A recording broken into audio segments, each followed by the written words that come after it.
Eleições e direitos digitais. O pleito de outubro de 2022 talvez seja o mais importante desde a redemocratização do Brasil. O ponto de inflexão que a última eleição presidencial representou para a nossa democracia e suas instituições e todo o desatino autoritário que escalou em nossa sociedade sejam uma espécie de tensão permanente que coloca os direitos dos cidadãos e outras garantias em xeque.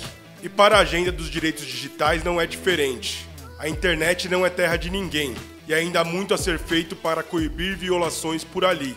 Sobretudo porque temos um país cada vez mais conectado, menos do que queríamos, mas sim, mais conectado, com uma economia cada vez mais digitalizada e com importantes decisões e narrativas políticas sendo forjadas ali, no mundo online. Neste episódio do Batalhas Digitais, vamos discutir as questões mais urgentes para as eleições de outubro, tais quais a postura das Big Techs para as campanhas eleitorais, ou seja, como elas estão agindo no combate à desinformação, ao discurso de ódio. Também vamos discutir o imbróglio em torno das urnas eletrônicas e também como vem atuando o Tribunal Superior Eleitoral. Mas também vamos falar aqui sobre a perspectiva do setor para os próximos 4 anos, em temas como a universalização do acesso à internet, o exercício do direito à liberdade de expressão online, a proteção à privacidade e aos dados pessoais, regulação de inteligência artificial, regulação de plataformas. E a conversa dessa vez é com Ramênia Vieira, coordenadora de incidência do Intervozes, Coletivo Brasil de Comunicação Social, e Paulo José Lara, coordenador do Programa de Direitos Digitais da ONG Artigo 19. O episódio também conta com um comentário de Ana Bárbara Gomes, que é coordenadora de políticas públicas do Instituto de Referência em Internet e Sociedade de Belo Horizonte, o IRIS, a respeito da atuação da Coalizão de Direitos na Rede para esse período eleitoral. E no quadro Entidade de Luta, Priscila Gonçalves apresenta o Instituto Educa Digital. E eu sou o jornalista Enio Lourenço, da Coalizão Direitos na Rede, e esse é o episódio 26 do Batalhas Digitais, Eleições e Direitos Digitais. Vem com a gente que o Batalha já começou. Bora lá!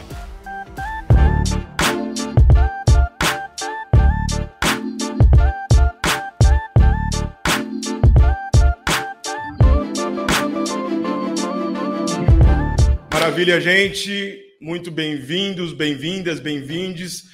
Ramênia, Paulo José Lara, a quem fraternalmente vou chamar de pajé aqui durante essa gravação, que é o nosso episódio 26 do Batalhas Digitais, Eleições e Direitos Digitais. Bom, antes de começar, pessoal, preciso pedir nosso jabá aqui do podcast. Quem está acompanhando no YouTube, deixa o like para a gente, se inscreva no canal /Direitos na Rede. Quem está acompanhando os tocadores, classifique 5 estrelas para a gente, que isso é muito importante para o engajamento orgânico do podcast. Beleza? Gente boa, vamos lá. Também agradeço aí ao Charles, que está fazendo a nossa interpretação em Libras, e Rafael, que está na técnica, Rafael do Coletivo Digital. Então, bora lá, pessoal. Vamos trocar uma ideia aí, acho que 3 semanas das eleições, né, do primeiro turno das eleições de 2022, e os nossos direitos digitais aí, precisamos avaliar, né, o que a gente tem na ordem do dia, nas plataformas dos candidatos, como que vocês estão observando a nossa agenda aí para o próximo período. Então, essa primeira pergunta, eu queria que vocês dessem um panorama para a nossa audiência. A gente tem hoje mais espaço para discutir direitos digitais junto aos candidatos ao legislativo ou então nas candidaturas majoritárias. Vocês acreditam que pautas como, por exemplo, a plataformização do trabalho, inteligência artificial, conectividade, liberdade de expressão no ambiente online já está entrando na ordem dos dias desses candidatos ou ainda é algo muito lateral, muito estranho às candidaturas? Bom, começo contigo, Ramênia, muito bem-vinda e a palavra é tua. Obrigada, Enio. Então, assim, primeiro começar como essas pautas se apresentam. Assim, se a gente tem que dimensionar em 2 lugares, né?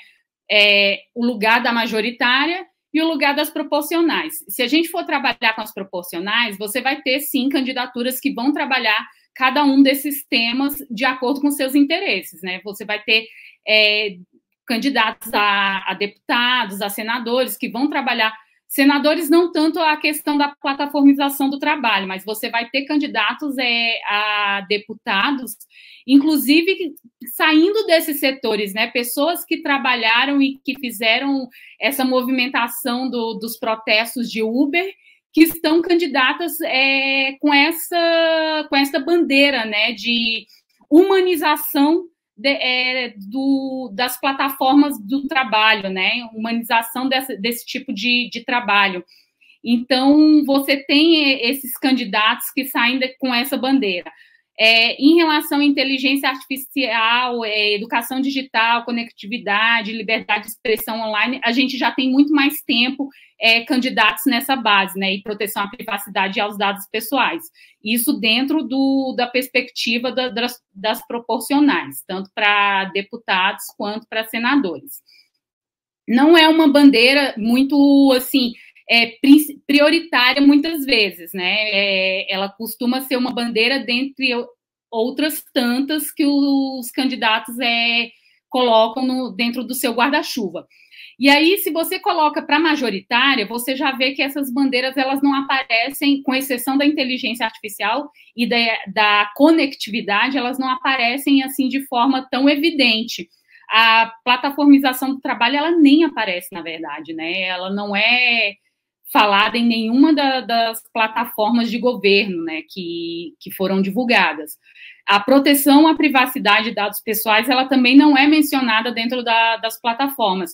O que é mais trabalhado é a questão da inteligência artificial e de uma forma um pouco atravessada, no caso da Simone Tebet, fala sobre a inteligência artificial, falando sobre a implementação da inteligência artificial no campo, né, no caso das máquinas no meio rural, na questão da conectividade das escolas e do meio rural também. Então, são plataformas que ainda não estão completamente humanizadas dentro dos planos, né, de governo. Você tem algumas questões, tipo, no caso do Lula e do Ciro, fala em assegurar a internet com qualidade para todo o território nacional, mas aí você fala no plano do Bolsonaro em ampliação do 5G, mas você fala em ampliação do 5G quando o 4G nem chegou a todas as pessoas, ele nem funciona direito em muitos lugares, você tem a conexão ainda em 3G, né? Então, você está falando numa tecnologia sem ter ainda a universalização da tecnologia, né?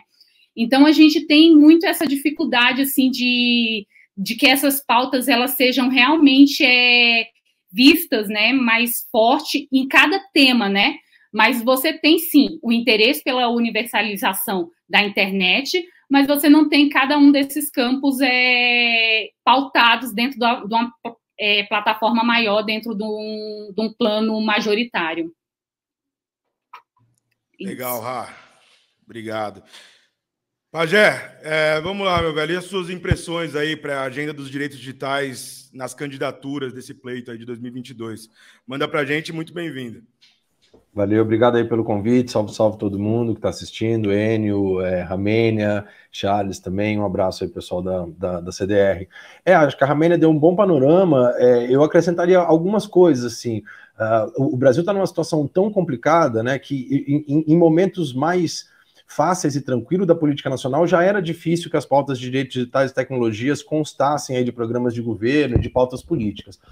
Nesse momento, a gente está numa situação tão dramática do ponto de vista econômico, social, político, né, de inter-relações e tal, que é ainda mais difícil com que a gente consiga inserir esses temas dentro de um debate público um pouco mais popularizado, um pouco mais, né, massificado e etc. No entanto, eu acho que a gente paga um preço por não colocar essas pautas no topo do debate público. A gente vê hoje que questões estão sendo discutidas muitas vezes em regimes de urgência e com uma certa celeridade, mas que já estavam na nossa pauta ou já eram questões relevantes há muito tempo atrás. Então, há um problema quando a gente estabelece, né, quando a gente posterga um pouco essas discussões para um momento posterior e não começa a pensar nelas no no devido tempo. Então, há uma necessidade, a gente trabalha para isso, para que esses temas sejam colocados aí na pauta do debate público. As questões de tecnologia, eu volto a dizer, elas são questões necessariamente vinculadas à independência tecnológica e à soberania nacional. Recentemente teve uma carta, né, de alguns acadêmicos e tal, e algumas pessoas vêm discutindo isso dentro do campo, de que a questão de discutir infraestrutura de internet, de telecomunicações, de base de dados pessoais, são questões de soberania nacional, de desenvolvimento econômico, desenvolvimento, inclusive, socioambiental, dependendo do tipo de tecnologia que a gente está trabalhando. Então, são questões centrais para o desenvolvimento da economia política de um país. A gente tem que tratá-las, então, quanto tal. Então, acho que é importante a gente colocar isso como prioridade e expandir um pouco, né, esses temas que a gente trabalha, que são os temas mais, digamos, populares dentro desse tópico. Claro que eles não contemplam todas as possibilidades de debate político desse tema. Então, rádio digital a gente não fala mais, a educação e tecnologia é uma coisa super importante que tem que ser colocada na pauta, que a gente coloca também, que é uma questão que envolve, né, uma série de sensibilidades e impacta aí grande parte da população. O tema da cultura digital, que foi um tema no Brasil, que o Brasil foi pioneiro durante muito tempo, e que também deixou de ser pauta da política.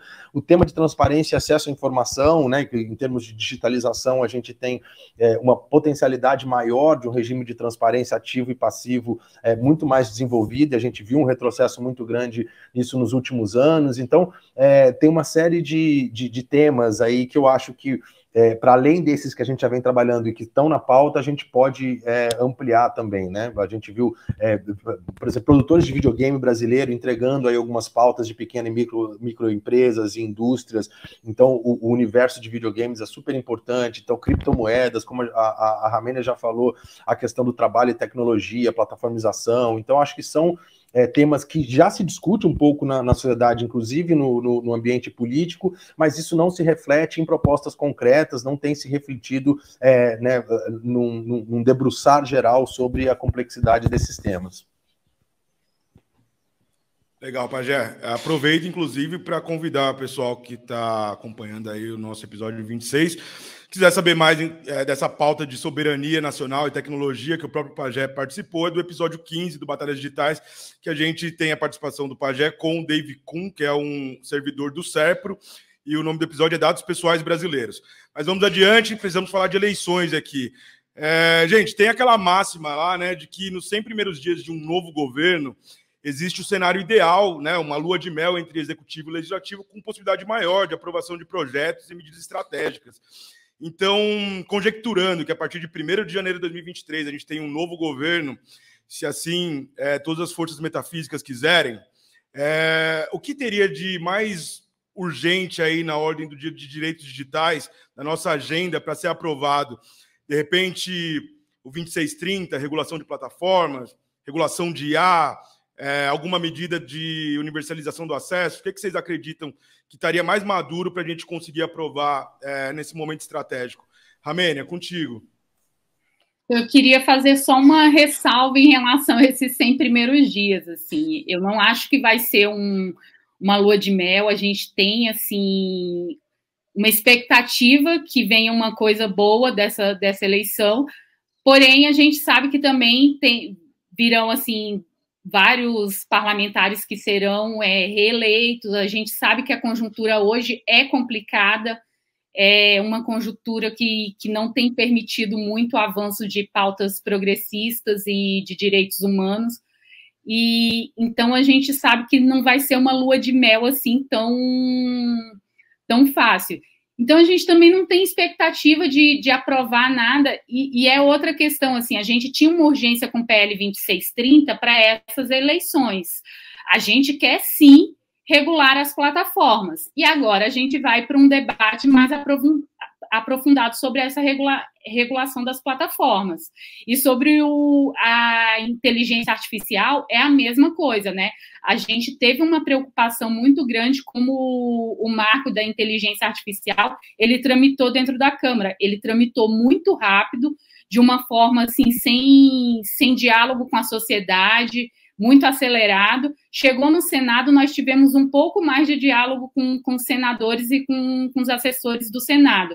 Então, assim, são temas muito caros à sociedade civil e que a gente precisa de um debate mais aprofundado. É claro que a gente precisa, sim, de uma regulação e a gente precisa debater isso de uma forma mais séria. E agora, como a gente tem esse tempo maior, é claro que a gente vai aproveitar esse tempo para incidir não só nesses temas de regulação das plataformas e no marco da inteligência artificial, mas também sobre a elaboração e a criação de novas políticas públicas dentro da universalização de acesso, e também incidir sobre a efetivação do cumprimento de leis que já existem, como a Lei Geral de Proteção de Dados e o Marco Civil da Internet, que vem sido reintegramente corrompidos por várias frentes, né, assim, vários projetos, inclusive de dentro do governo federal, que fazem com que essas leis não sejam efetivadas.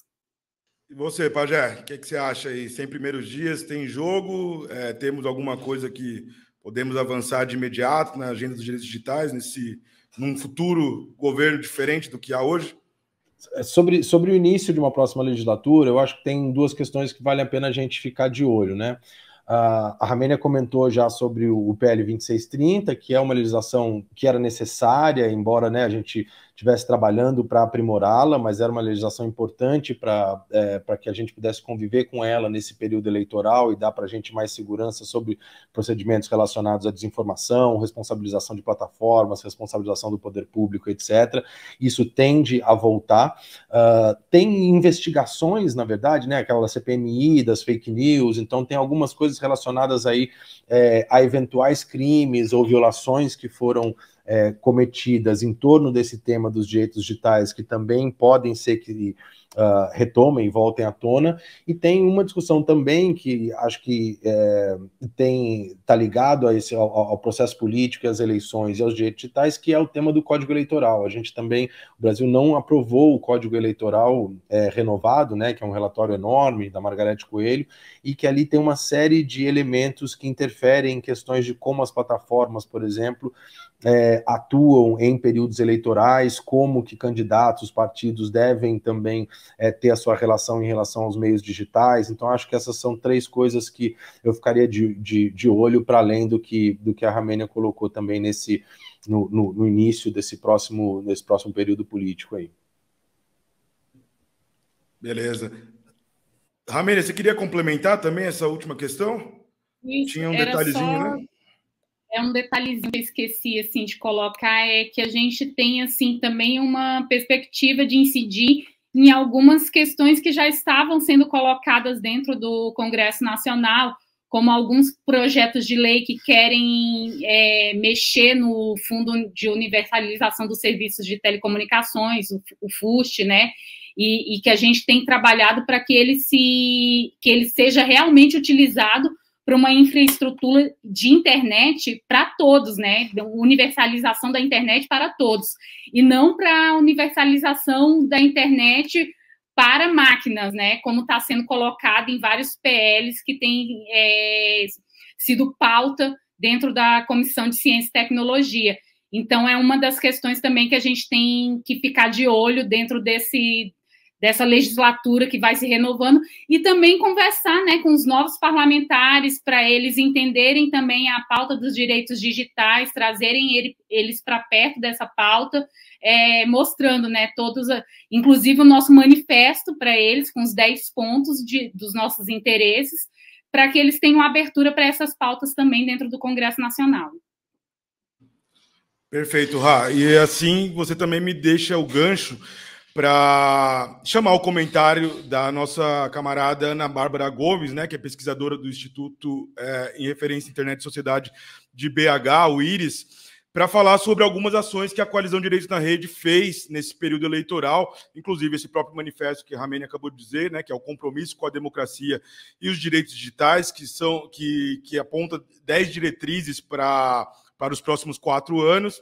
E também comentar sobre o seminário que a gente realizou em Brasília aí no último mês de agosto, que era o seminário Democracia, Tecnologia e Direitos Digitais, Eleições, Presente e Futuro. Então, Rafa, solta para a gente o comentário, por favor.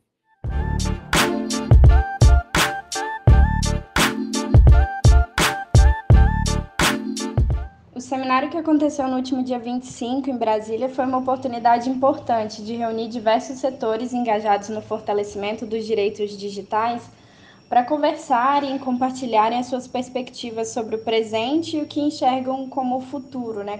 Quais são os próximos passos.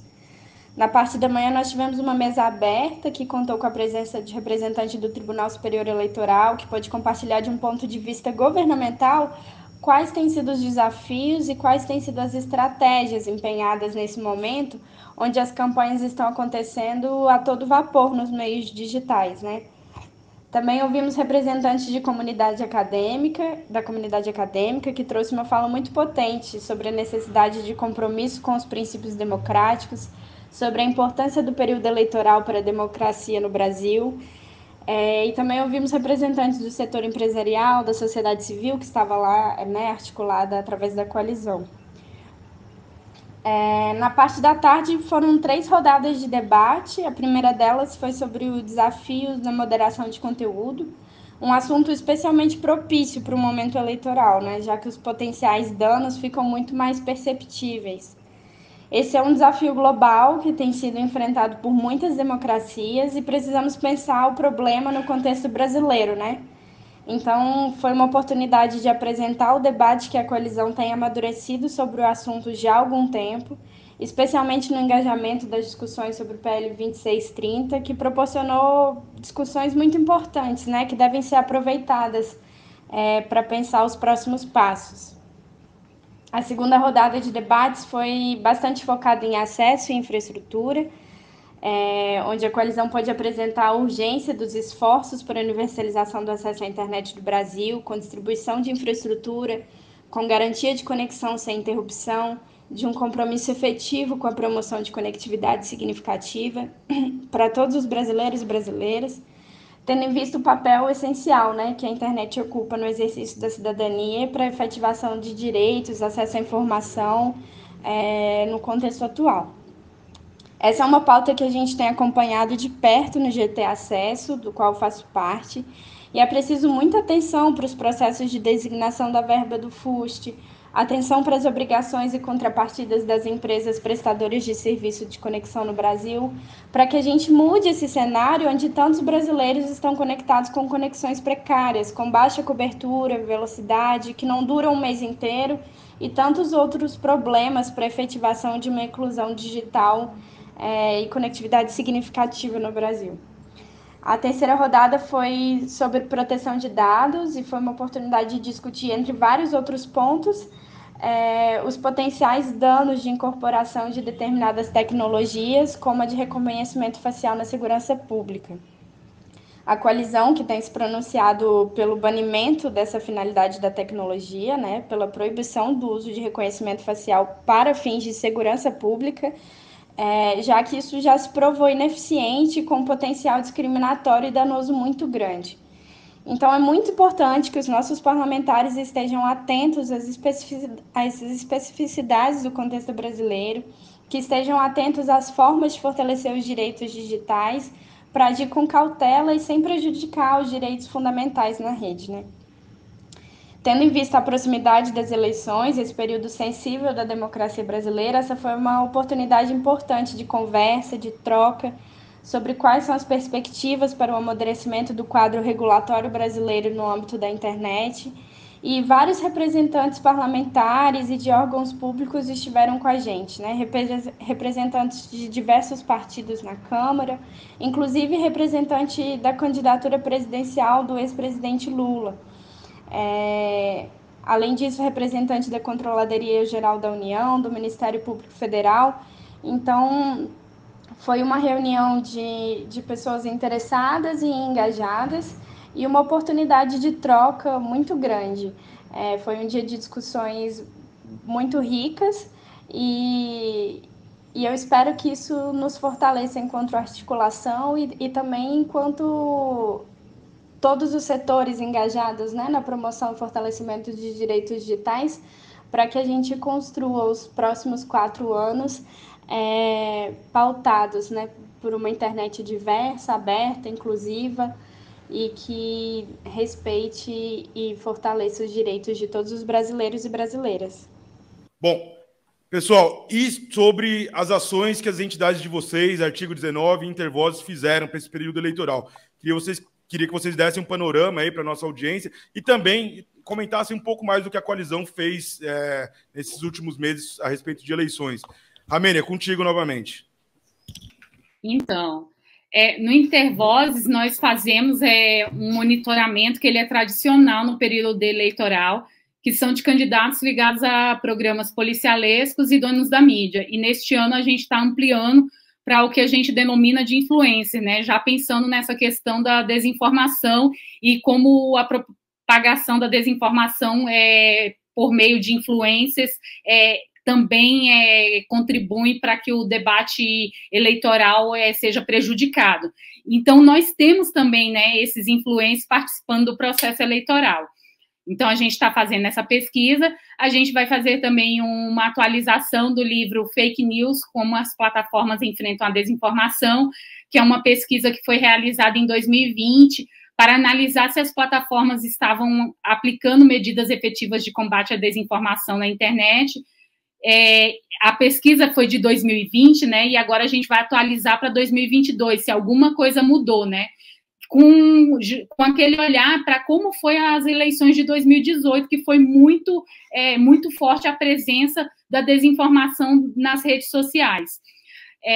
Outra questão que a gente está trabalhando também, que aí é um projeto mais focado, é um projeto de combate à desinformação na região amazônica, que é um projeto com outras entidades da região ali do Amazonas, que quer trabalhar também a desmonetização de canais que costumam propagar desinformação e discurso de ódio na região amazônica. É isso. Pajé e artigo.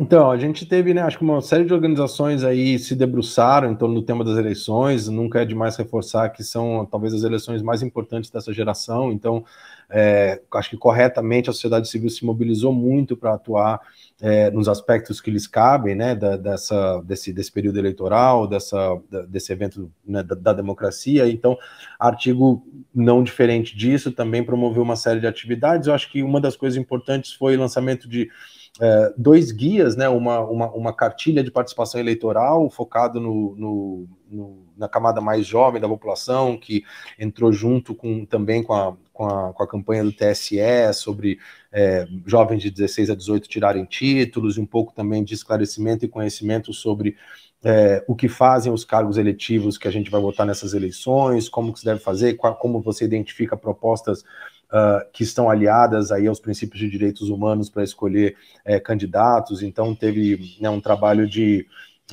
publicização de algumas informações que são importantes do ponto de vista da defesa e da promoção da liberdade de expressão. Além disso, um roadmap para participação política com foco em protestos e em manifestações também, né? Um tipo de monitoramento que o artigo 19 sempre faz dentro aí do escopo de participação democrática, oferecer linhas de atuação para que essas manifestações e ocupação do espaço público também possam ocorrer com a garantia de direitos. Especificamente em relação à tecnologia e direitos digitais, a gente tem um projeto que a gente está chamando de tecnologias da democracia, ou tecnologias do voto, que é se debruçar um pouco sobre como a tecnologia digital e eletrônica pode fortificar os processos de escolha democrática, participação democrática, né? A gente, claro, acho que a gente vai falar um pouco sobre isso, mas teve um grande debate, uma grande confusão em relação ao sistema eleitoral brasileiro, as tecnologias utilizadas, o voto impresso, a urna eletrônica. A gente está tentando observar isso não só de uma maneira comparativa, para ter uma análise das tecnologias utilizadas, mas também tentando pensar de que maneira a gente pode efetivar a utilização dessas tecnologias em outros processos participativos, não necessariamente no âmbito nacional, mas no âmbito de pequenos conselhos, de municípios, de políticas públicas. Então há uma potencialidade grande. Nesse sentido, a gente tem essa ação de uma publicação que vai ser feita também para depois das eleições. Tem uma pesquisa sobre a percepção das fundações dos partidos políticos sobre políticas públicas de tecnologia, que a gente acha importante ter esse mapa, né, de saber, né, quais temas que estão sendo mais debatidos, quais que o pessoal sabe mais, qual o tipo de posicionamento que está mais solidificado. Então, acho que, nesse sentido, o último ano vem sendo um período de bastante movimentação em torno desse sistema de tecnologia, não diferente também das organizações da sociedade civil. Bom, gente, vamos explicar aqui. A gente teve um pequeno problema técnico e esse Batalhas Digitais, episódio 26, está sendo gravado em 2 partes. Retomando aqui o nosso raciocínio, vocês podem ver que tem uma continuidade diferente, né, nas nossas posições, roupas e tal, mas o que importa é o teor desse debate, né? Então, Pajé, eu quero falar contigo, retomar nossa prosa sobre urnas eletrônicas, né? Esse talvez tenha sido o grande bode na sala desse último ano do governo Bolsonaro, né? Semeando desconfiança sobre o sistema eleitoral, sobre a segurança das urnas eletrônicas, mobilizando tanto o Congresso como a PEC e tanto o sistema judiciário a reagir a respeito do processo eletrônico, sobre a lisura desse processo eletrônico. E nessa semana que a gente está gravando o Batalhas Digitais, a gente teve uma notícia na Folha de São Paulo que manchetou que as Forças Armadas conseguiram um aval do TSE para realizar uma apuração paralela com 385 urnas, que é algo que os partidos tinham essa premissa, né? E agora as Forças Armadas vão participar desse tipo de apuração com o QR Code dos boletins. Na mesma semana, no Roda Viva, um desembargador do TRE de São Paulo falou que não é nada demais esse processo, e a gente está a 3 semanas do primeiro turno das eleições e a gente não sabe muito bem o que vai acontecer. Fato é que as Forças Armadas estão presentes novamente no processo eleitoral brasileiro. E eu queria que você me desse a sua opinião, o que você acha desse imbróglio todo, qual que a gente tem por que desconfiar das urnas eletrônicas, o que está acontecendo, cara? Então, Enio, todo mundo, acho que você colocou nessa coisa das urnas serem um bode na sala, um tabu. Isso, na verdade, não deveria ser, né? O mundo inteiro discute tecnologia e democracia, de que maneira os sistemas tecnológicos, eletrônicos e digitais contribuem, podem ser utilizados, quais são os seus benefícios, quais são os seus riscos, etc. Então, essa é uma discussão legítima de se fazer e tem a ver não só com o conhecimento técnico, mas também com a adaptabilidade que cada sociedade tem no seu próprio processo eleitoral, no seu próprio processo democrático e que tipo de tecnologia é melhor para ser utilizada em cada contexto. O que gerou, né, toda essa confusão que a gente vem observando desde 2018, na verdade, quando houve já um questionamento sobre o resultado final das eleições, depois isso se intensificou, 2014, desculpa, o questionamento foi de 2014, depois em 2018 a gente teve também, em 2020 houve um problema na totalização, um atraso, em 2021 isso estourou, né, com a argumentação da utilização do voto impresso, como você mencionou, a PEC 135 de 2019, da deputada Bia Kicis.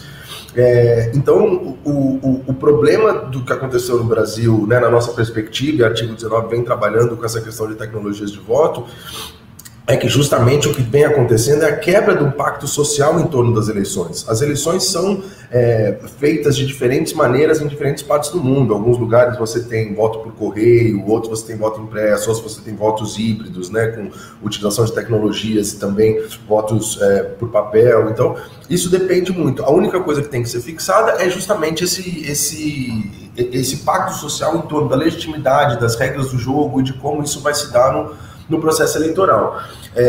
Rapidamente, nunca houve, primeiro, nenhum sistema eletrônico ou digital é 100% seguro e pode se dar 100% de garantia da sua segurança. Isso é um fato, todo mundo sabe disso. Mas é também fato de que nenhum sistema analógico também é necessariamente 100% seguro e 100%, né, confiável. O que a gente tem no Brasil como evidências concretas é de que, primeiro, não há provas de que houve qualquer fraude no histórico da utilização das urnas eletrônicas brasileiras, e a outra coisa é que o próprio sistema eletrônico apresenta uma série de procedimentos que são, né, assim, continuamente verificados por conhecedores, por academia, por técnicos do TSE, etc. É completamente inviável, segundo a arquitetura atual, alguém, através de ingerência no sistema eletrônico, conseguir alterar o resultado de uma eleição.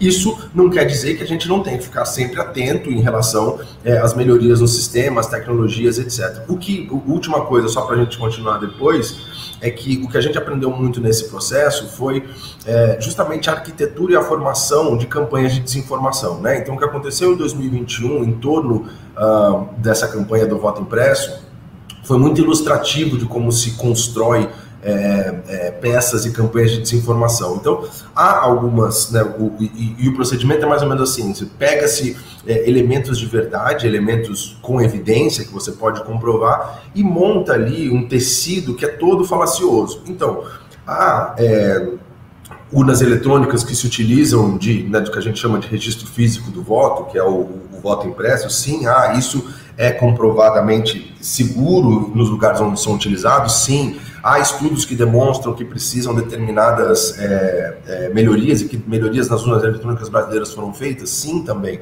Mas isso foi colocado de uma maneira claramente com interesses políticos e econômicos e não com a intenção de realmente ser transparente, de maneira investigativa, de maneira aberta, para que a finalidade fosse uma eventual melhoria na segurança do sistema eleitoral. O que a gente tem hoje, que é muito claro, é que é um sistema muito robusto, é um sistema...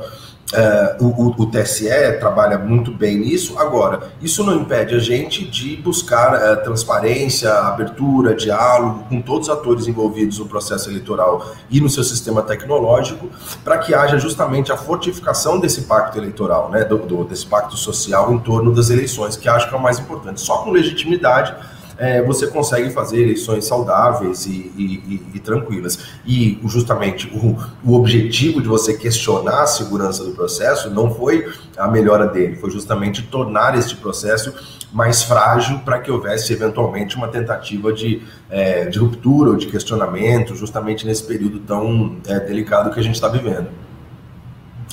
Eu não sei se você quer que eu fale rapidinho, falei demais, mas eu não sei se você quer que eu fale um pouco dos testes de integridade, da coisa dos militares, ou se a Ramênia quer também falar. Desculpa, eu falei, mas esqueci dessa parte da pergunta. Manda ver, aproveita aí, cara. Só rapidamente falando sobre a questão da reportagem dessa semana, sobre os testes de integridade, o que a gente chama, né, de apuração paralela ou votação paralela. A gente até fez um texto, artigo 19, colocando algumas questões importantes. O fato é que dessa vez, não só os boletins de urna, que são, né, o resultado impresso que sai nas urnas no final da votação da sessão, depois do fechamento da votação, você vai ter a possibilidade de verificar o resultado de cada urna, que é o processo que a gente chama de apuração, não só por esse QR Code, verificando o boletim de urna, mas também ele vai ficar disponibilizado na internet pela primeira vez, é o que o TSE promoveu. Então, ao mesmo tempo, no dia da votação, através de uma amostragem das urnas, uma votação paralela, que aí é feita sob controle do TSE e que sorteia aleatoriamente algumas urnas pelo país, com uma amostragem que dá um resultado bem seguro em termos, né, de verificação da integridade das máquinas. E isso é feito aí sim com voto impresso, né, quer dizer, duas vias, um voto na urna e um voto na urna eletrônica e um voto em papel, para você verificar se o que a urna computou é equivalente aos votos em papel, e isso é feito numa amostragem para testar justamente com 99,8% de confiabilidade de que os sistemas da urna estão íntegros, né? Isso é feito pelo TSE. O que se noticiou é que os militares, as Forças Armadas, fariam uma apuração paralela, mas utilizando-se do QR Code. Então isso é uma coisa que qualquer um pode fazer, ou seja, no final do processo do fechamento da sessão, você tem lá todos esses boletins de urna, onde você pode contar os votos manualmente, você pode tirar a foto do QR Code, e isso possibilita para o futuro totalizações, né, porque a totalização é o processo de soma final das apurações das urnas, já aplicados os quocientes eleitorais, enfim, todas as regras que determinam aí quem vai ser eleito e quem não vai ser eleito. Então a totalização dá para ser feita por um pool de imprensa, por universidades, etc., daqui a um tempo, quando a gente estiver preparado para isso. E aí, claro, acho que isso todo mundo concorda, as eleições e o processo eleitoral têm uma autoridade essa autoridade é constitucionalmente estabelecida, é o Tribunal Superior Eleitoral, e as Forças Armadas só podem atuar de acordo com o que é requisitado pelo Tribunal Superior Eleitoral para que elas atuem, que é importante, que é a custódia das urnas, enfim, fazer chegar toda a logística no norte do Brasil, em locais de difícil acesso, fazer a proteção de fronteiras, enfim, o papel das Forças Armadas nunca deve ser de interferência, de ingerência ou de opinião no processo eleitoral, que tem ali toda a sua regra, e através dessa que eu acho que a sociedade brasileira tem que fortalecer aquele pacto social que eu estava falando. Maravilha, perfeito. Pajé, Ramênia, quer comentar a questão das urnas eletrônicas? Rapidinho, assim, só reforçando, assim, Pajé tem acompanhado bem esse processo, o artigo 19 está nesse processo das auditorias das urnas, então, assim, eles têm bastante propriedade, conhecimento, assim, para falar dessa questão da transparência, mas reforçar uma questão que as Forças Armadas sempre estiveram nesse processo eleitoral, né? E então, assim, elas sempre estiveram ali naquela questão de estarem levando as urnas para os locais, garantindo que elas cheguem nos locais. Então, a gente não pode também reforçar que as Forças Armadas estão... Não, elas continuam no processo eleitoral. O que a gente tem que garantir é que tenha isonomia nesse processo, que elas não fiquem comprando um discurso de uma parte dos poderes, já que as Forças Armadas, elas têm que garantir os 3 poderes, né? Elas, constitucionalmente, elas estão para ter essa questão de garantir o equilíbrio entre os poderes, né? Então, esse direito das Forças Armadas é o mesmo direito que também os partidos políticos terão no final, e é a garantia da lisura política. E o que a gente quer, toda a sociedade civil, é mais transparência no processo eleitoral, e não só no processo eleitoral, mas em todo o processo político, né? É isso. Muita transparência, se a gente for lembrar o que aconteceu nesse último ano aí, né? Tem tanta coisa secreta aí, né, nesse tempo, né, gente? Mas vamos que vamos. Pessoal, antes do último bloco, vamos chamar o nosso quadro Entidade de Luta, que é o espaço onde a gente apresenta as 52 organizações que compõem a Coalizão Direitos na Rede. Nesse episódio, Priscila Gonzalez, que apresenta o Instituto Educa Digital. Rafa, solta pra gente aí, por favor.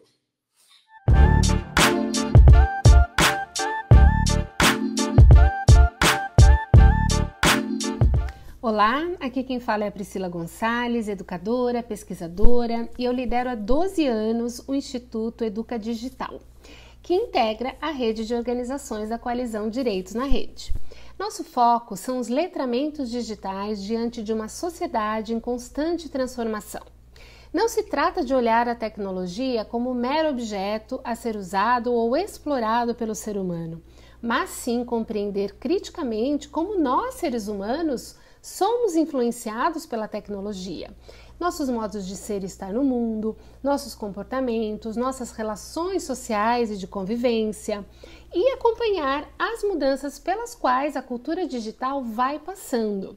Quando a web foi lançada ao mundo, lá no final dos anos 90, havia uma perspectiva emancipadora e libertária em relação à internet. Uma visão que hoje não mais se sustenta, uma vez que temos um cenário digital tomado por grandes plataformas que pertencem praticamente às mesmas empresas de tecnologia que prosperam com o uso de dados gerados por uma sociedade cada vez mais hiperconectada. Nesse sentido, nós atuamos na formação de educadores e gestores a partir da combinação de 3 eixos: educação, tecnologias, assim mesmo no plural, e direitos digitais. Também desenvolvemos estudos e pesquisas aplicadas em parceria com entidades como a Unesco, o CGI-BR e também com núcleos e grupos de pesquisa de universidades brasileiras e estrangeiras. Uma de nossas principais frentes é a Iniciativa Educação Aberta, uma ação ativista que é, ao mesmo tempo, um grupo de pesquisa do CNPq pela Universidade de Brasília. A educação aberta é um movimento global que promove a disseminação de práticas educativas flexíveis, valorizando a autoria docente e incentivando o compartilhamento de materiais e recursos com licenças abertas de direito autoral. A iniciativa Educação Aberta tem diversos projetos. Um deles é o Relia.org.br, um referatório de recursos educacionais abertos, os chamados REA. Tem também o Escolha Livre, escolhalivre.org.br, um guia de soluções tecnológicas em código aberto, como escrita colaborativa, videoconferência e até redes sociais alternativas às mantidas pelas grandes plataformas comerciais.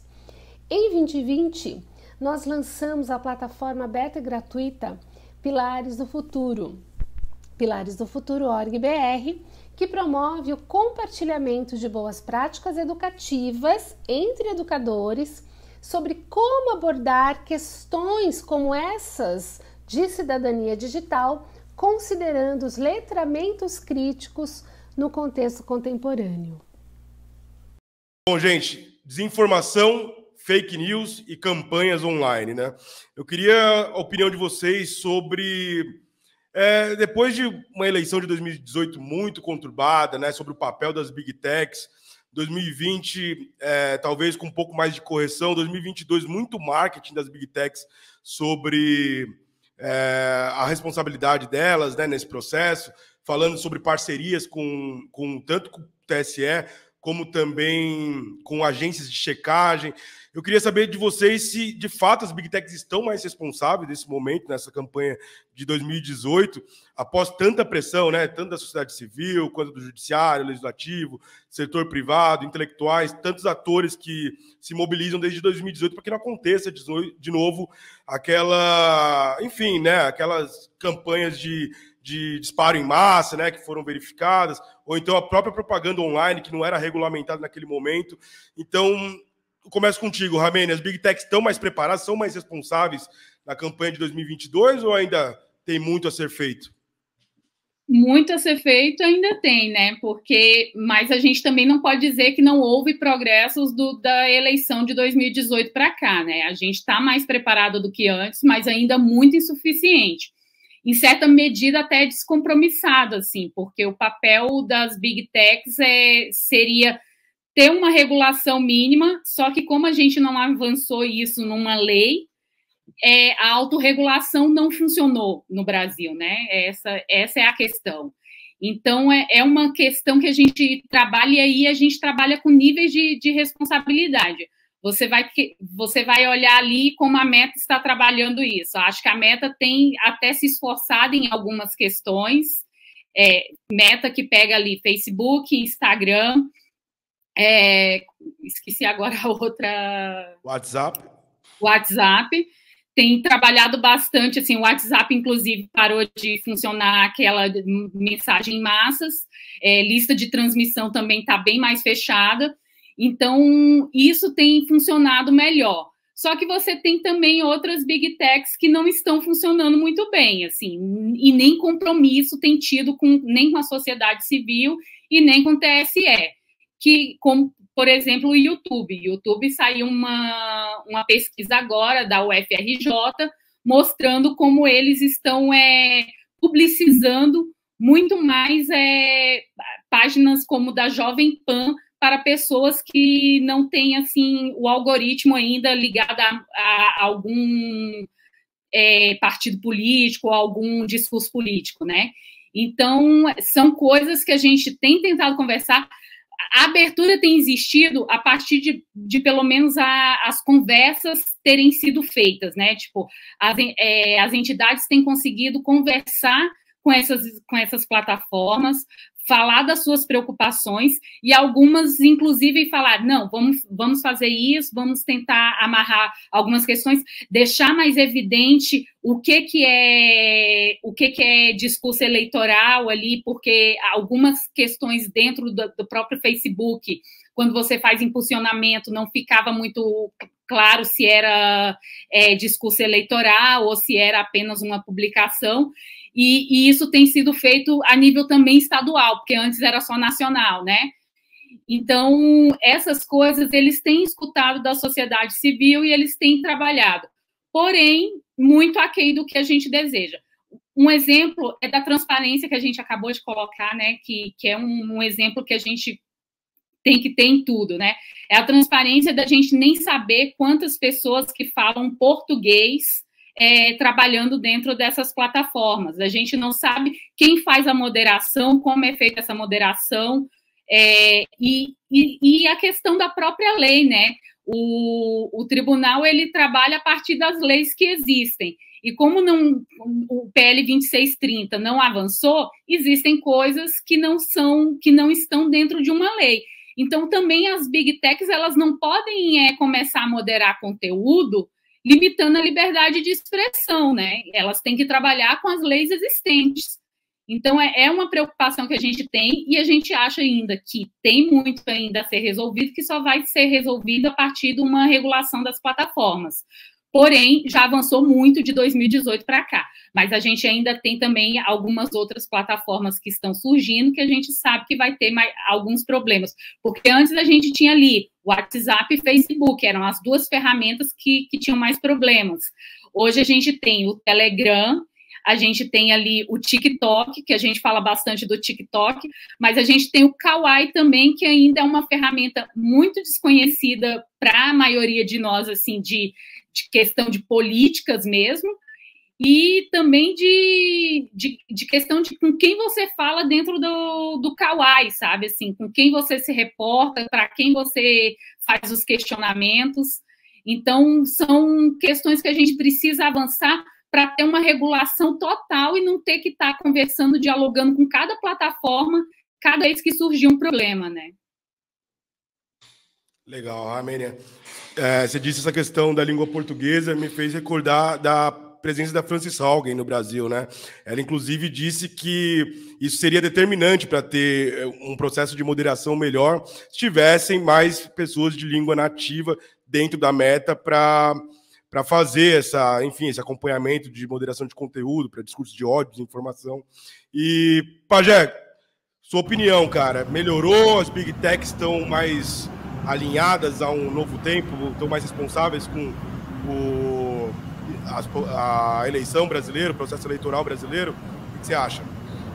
Muito rapidinho, que a Armênia deu um panorama super bom, né, sobre a atuação delas. Só acrescentar algumas coisas.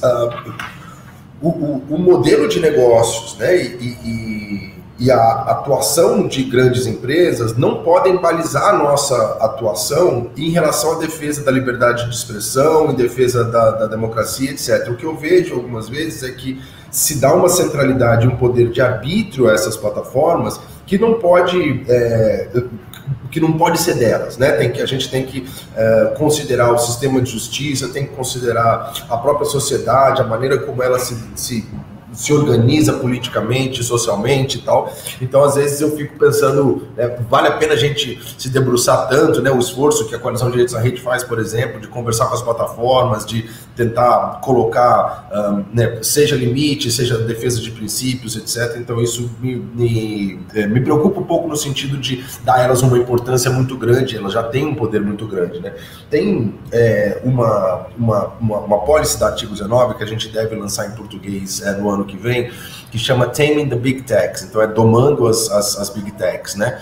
Que tem uma proposta que é interessante, que eu acho que ajuda a gente a pensar, que é você fazer a separação entre a empresa que oferece o serviço e quem faz o processo de curadoria da informação. Ou seja, como há uma transparência muito pequena em relação ao algoritmo que faz as recomendações, o feed, como que se ganha dinheiro, quais são os jornais que aparecem, o tipo de notícia que aparece, a gente acha que é interessante você separar quem hospeda esses serviços de quem faz justamente essa curadoria. Você deve ter a liberdade de dizer, olha, eu quero receber isso, eu quero receber aquilo, e isso não ser uma coisa automatizada, completamente sem transparência, feito por uma configuração tecnológica que tem claramente um objetivo de lucro e de ganhar dinheiro. Então, uma das saídas, e essa é uma situação super, hiper complexa, tem que ser pensar também de tirar parte da responsabilidade ou parte dos features, né, dessas grandes plataformas, de modo que elas não tenham um poder sobre toda a cadeia desta camada de conteúdo, ou seja, hospedam serviços, fazem curadoria, dizem o que é e o que não é desinformação, colocam ou não colocam tags sobre conteúdos políticos e de interesse público. Quer dizer, elas têm um poder extremamente grande dentro do debate público nessa área. Então, acho que medidas que não só diminuam, né, esse grande poder que elas têm, mas também medidas de fazer com que a internet seja um ambiente mais diverso, com criação de outros serviços que possam ser utilizados para a gente sair da dependência, dessa plataforma dependência aí que a gente tem, acho que são coisas interessantes também e no médio prazo ajudam muito ao combate a essa desinformação. Legal, cara.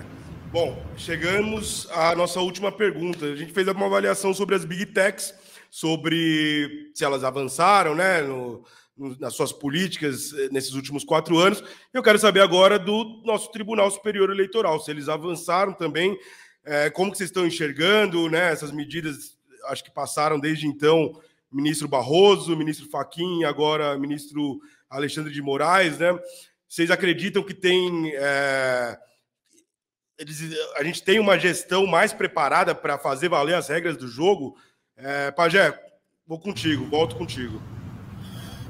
Acho que a primeira coisa é reconhecer o que o Tribunal Superior Eleitoral tem feito nos últimos meses, nos últimos anos, nos últimos mandatos, em relação a uma intensificação da sua transparência, do seu trabalho, do seu diálogo com a sociedade. Ele tem criado uma série de mecanismos, uma série de canais de comunicação com vários atores, vários, né, setores e tal, que tem sido extremamente importante, relevante e tem dado muita informação para a sociedade acerca de como ele funciona, qual é a sua responsabilidade, quais são suas ações, etc. Então, acho que sim, um grande avanço do ponto de vista da transparência e da participação e da interlocução entre o Tribunal Superior Eleitoral e a sociedade.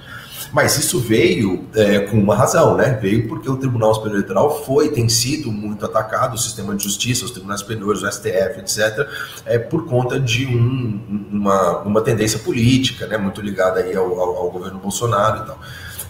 A gente tem que também pensar que a nossa posição em relação ao sistema de justiça, a qualquer um dos poderes, também tem que ser crítica. A sociedade civil, a academia, então a gente tem que ter a liberdade de criticar de maneira, né, correta, sem ataques, claro, sem sair do que seria uma crítica construtiva, um debate público, mesmo que ele seja bem firme, né, incisivo, mas a gente tem que ter essa capacidade. E o sistema de justiça brasileiro, a gente já observou uma série de equívocos, uma série de posicionamentos questionáveis nos últimos anos. O judiciário brasileiro é um poder muito grande, que tem muitos recursos, consegue se utilizar aí da sua prerrogativa para ter uma série de atuações em relação à sociedade. Então, nada impede a gente de criticar esses poderes, mas chegamos no limite, né, dessas críticas quando a gente observa ataques completamente questionáveis que têm a ver, na verdade, com a intenção de macular instituições e pessoas, enfim, isso tudo que a gente vem observando em relação a uma parte da sociedade brasileira vinculada à extrema-direita é absolutamente lamentável. Para terminar, eu acho que assim, o TSE aprendeu com isso e tem atuado muito bem em relação a reconhecer o seu papel e fazer com que ele busque essa legitimidade e a retomada desse pacto social que a gente já falou anteriormente, e reafirmar, né? Ele é uma instituição que tem 90 anos, ele nasce, inclusive, para tirar a responsabilidade das eleições do Poder Executivo, que é uma coisa absolutamente saudável e necessária. Quer dizer, não é o Poder Executivo que tem que cuidar das eleições. Então, quando ele nasceu há 90 anos atrás, ele tinha essa função de ser um agente na autoridade eleitoral neutra, e que é diferente em cada um dos países, mas esse é um pressuposto fundamental. Quem organiza as eleições, quem julga os processos eleitorais, não pode estar vinculado ao poder constituinte do momento, ao governante, etc. E mesmo nas épocas, o Brasil tem uma característica, né, completamente maluca da democracia ser a exceção na história brasileira. Nós temos mais períodos autoritários do que períodos democráticos. Mesmo nos períodos autoritários, o TSE foi legitimado como autoridade eleitoral, houveram algumas eleições, né, em períodos autoritários, etc., e ele nunca foi questionado, até porque você tem ali técnicos super bem preparados, tem recursos para isso, enfim, a gente tem que poder criticar. Eu acho que tem alguns aspectos que merecem críticas de observação, mas qualquer crítica nesse ambiente que a gente está vivendo, né, de extremo ataque às instituições, de tentativa de ataques à democracia, não são bem-vindos. Acho que uma das estratégias é essa, observar a coisa, a democracia se consolidar, para aí a gente voltar a ter um ambiente de normalidade para poder fazer as nossas críticas ao poder, como a gente sempre fez e como é saudável numa sociedade democrática. Beleza, Pajé. Ramênia, gostaria de comentar sobre a atuação do TSE? Não tem muito o que acrescentar. Pajé deu um panorama geral aí do trabalho do TSE, que tem trabalhado assim para responder mais rápido às demandas, né? E isso tem sido importante também. E também tem conversado, dialogado com os vários setores envolvidos na eleição, inclusive para que esse processo eleitoral seja o mais tranquilo possível, né? Então, eu acho assim que o TSE está fazendo o papel dele, assim. Então, não tem muito. Maravilha, é isso aí. Xandão, contamos com você, viu, nessa eleição. É o que a gente espera. Gente boa, maravilha. Adorei esse nosso bate-papo aqui no Batalhas 26, eleições e direitos digitais. Ramênia, então eu vou deixar um minutinho final para suas considerações. Se quiser indicar algum trabalho, quiser, enfim, mandar um salve, esse é o momento, tá? E já agradeço de antemão sua presença, sua disponibilidade de tempo e muito obrigado, viu? Venha mais vezes. Eu que agradeço o convite, o espaço para a gente falar desse importante tema que é o direito digital no processo eleitoral. Agradecer as parcerias nesse programa, com o Pajé da Artigo 19, com você, Enio, com o Charles, que teve no primeiro dia, e o Vinícius aqui do Educalibres, que possibilitaram que a gente tenha uma conversa mais acessível, e todas as pessoas aí que estão assistindo e acompanhem as páginas do Intervoz. A gente está ali no Instagram, no Facebook, no Twitter e na página intervozes.org.br.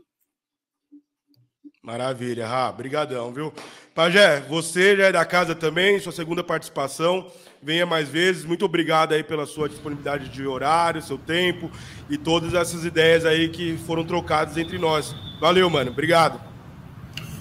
Gente, valeu, muito obrigado. Acho que foi o podcast mais longo que eu já participei. Começou, acho que na terça-feira, veio até quinta. Então, agradeço aí também todo mundo que teve a paciência e fez com que ele fosse possível a gente fazer essa gravação. Só um toquezinho muito rápido. Acho que uma das coisas que a gente tem que pensar em fazer, em projetar, é que toda essa discussão da relação entre direitos digitais, né, eleições e democracia de uma forma geral, não vai terminar agora quando terminar as eleições. Acho que tem muito trabalho para fazer no ano que vem, como a gente falou no começo do programa, né, de todas as pautas que vão acontecer, mas acho que essa característica de alerta da sociedade civil, né, dos diferentes setores da sociedade tem que continuar, porque é isso, é um processo contínuo de aperfeiçoamento e de solidificação para que a gente, né, constitua uma sociedade livre, diversa, menos desigual, etc. Então, um abraço, Ramênia, super obrigado, Enio, Vinícius, pessoal que trabalhou aí por trás das câmeras também, e parabéns aí sempre pela iniciativa, Enio. Um abraço. Obrigado, Pajé. Valeu, Vinícius, valeu, Charles, que começou o nosso programa na interpretação, todo o pessoal do Educalibras, essa parceria aí que já está com a coalizão há algum tempo. Rafael também fazendo a técnica, e é isso, fechou. Batalhas Digitais 26 termina por aqui, mês que vem a gente está de volta. Obrigado, gente, até mais. Valeu.